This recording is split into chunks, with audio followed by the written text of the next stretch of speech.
Starting October 12th, 2025, if you are planning on entering EU country, then you may be required to produce your bank statements. And this is something that has been refuted by the EU community. And I'm going to share you the data that they are claiming that no, you will not be asked for bank accounts, but I'm going to give you my own take at the end of this talk, and you can decide for yourself what kind of precautions you need to take, especially if you are planning on staying in the EU for a period of 3 months or longer. That's when a lot of restrictions kick in. They want to know how you're going to support yourself, who's going to be the person that you'll be staying with, and all sorts of things. Remember, viewers, the West is not used to parents coming and staying for extended periods of time. In fact, the West is even used to parents visiting their children when they don't even stay at the children's house for a day or two. They stay at a hotel.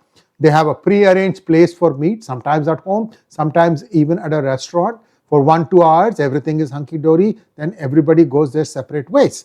This is how the West has descended now. The familial relationships are really getting a beating. I'm not saying everybody does this, but it has become the more. This seems to be with every passing generation, I'm seeing this happen more and more, so I don't get surprised at all. So this is where things stand. If you are entering or exiting EU after October 12th, instead of saying you will be, I'll say you may be asked to show documents that it could include your bank accounts, so they have an idea of how you are going to support yourself.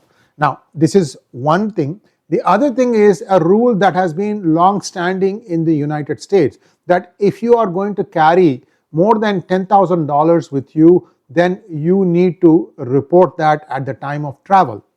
Now, here in EU, there's a small twist.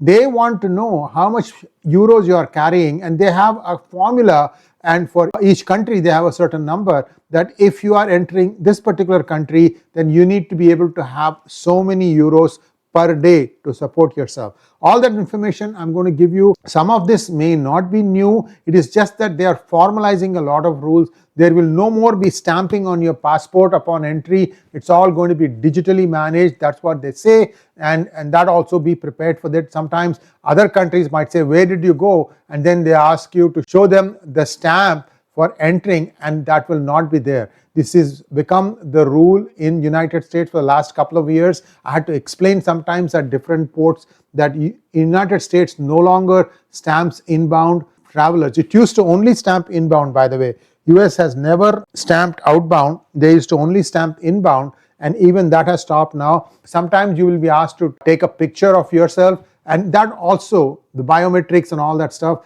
that is also being insisted upon, I believe, in EU. So a lot of changes. Just be prepared if you go to EU to be facing a barrage of questions. So here is the rule officially what they are saying, but I would always like to draw a little bit outside the lines just to be safe. And a request to all of you to please like this video, and if you have not already subscribed to our channel, do subscribe to our channel. Here we go. Diagrama is a magic and unique place with an overwhelming history. Diagrama is the most inspiring place I have ever visited. I am grateful to all. EU border rules that have come into effect from the 12th of October. Is there a new rule? You may have heard that travelers will be asked for bank account details due to a new rule. Well, the official line that they are taking is, this is misunderstanding. The answer is a big no. The rule requiring proof of funds is old.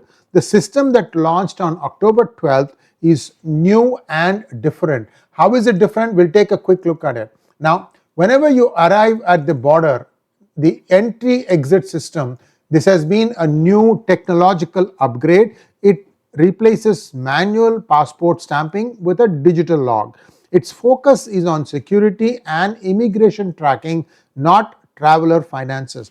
This whole document is completely silent about all the illegals who are using dhows and boats and what have you to land on the shores of various Schengen countries. No question about that. Who's there to ask them? they're just landing on the beaches and disappearing into the forest. So these are all, stupid rules in my opinion. That if you can't enforce it for everybody entering, then you shouldn't be enforcing it. Anyway, these are the rules, and all of us who follow the rules, we have to abide by the rules. And here is what the EES process is for non-EU travelers. Arrive at the border, and if you're a non-EU national, then you have to register biometrics such as face, fingerprinting. Then you will be logged in digitally. There will be no passport stamp. Please remember this, there will be no passport stamp. So don't start asking how come there is no proof of my entering this country. You will not be stamped. Everything is being captured on their database digitally. They are not going to ask what you are going to do. Next, sufficient means of subsistence. This has been there. It's been a long-standing rule from the Schengen Borders Code. It's simply being implemented in spirit and letter now. Now, who is asked? It's a random check. Once in a while you will be asked. But let me tell you the story about randomness. I used to travel to San Diego from San Jose for about 2 years. Every Monday I'll leave from San Jose, arrive there in the morning, and then every Thursday or Friday I would return from San Diego back to San Jose. And in San Diego, they used to have these random checks. And I used to invariably randomly get selected for checks. Why? My skin isn't white enough. I mean, I used to not get irritated about it. I just said, okay, this is the randomness that these guys or screeners are doing. They're just doing their job. They're just asked to look out. This is, I'm talking about 10 years ago. And then I just said, I'm not going to travel unless I really have to, even within the United States. I put up with some of these inconveniences because I have to travel, but I don't like to travel anymore. These are all, anyway, that's just me. So sometimes you could be randomly asked at the border about your means of subsistence. And is it a capital control? Well, they say it is not. It's an immigration security measure to ensure you can afford your trip and return home. Well, this is where opinions differ, and myself, I have a slightly different opinion about this. The border systems at a glance. So what are the 4 or 3 categories where you could be getting quizzed? Number 1, sufficient means of subsistence. What does it mean? A legal rule to prove that you can fund your trip. Status, this is an existing rule. And financial focus, yes, they want to be sure that you don't end up becoming a state subject for not having funds. Next, the EES, entry exit system. It's a digital system for biometric tracking of entries and exits. It has been launched now, and it's not a financially focusing. All it is trying to do is to not have to even stamp your visa. And ETIAS authorization, it's a future pre-travel authorization like the US's ESTA. This is coming up. What this means is that some of the checks could be waived if you pay maybe an extra fee, and that would allow you to travel without having to go through a lot of checks, perhaps not having to answer many questions, because one time you do a huge list of questions, answer all the bullshit that they ask you, and then you are set. Now, this is the interesting part that I was telling you about. How much is sufficient? The minimum required amount is not a one size fits all. It varies by country to country and also varies by accommodation type, typically ranging from Euro 30 to 120 per day.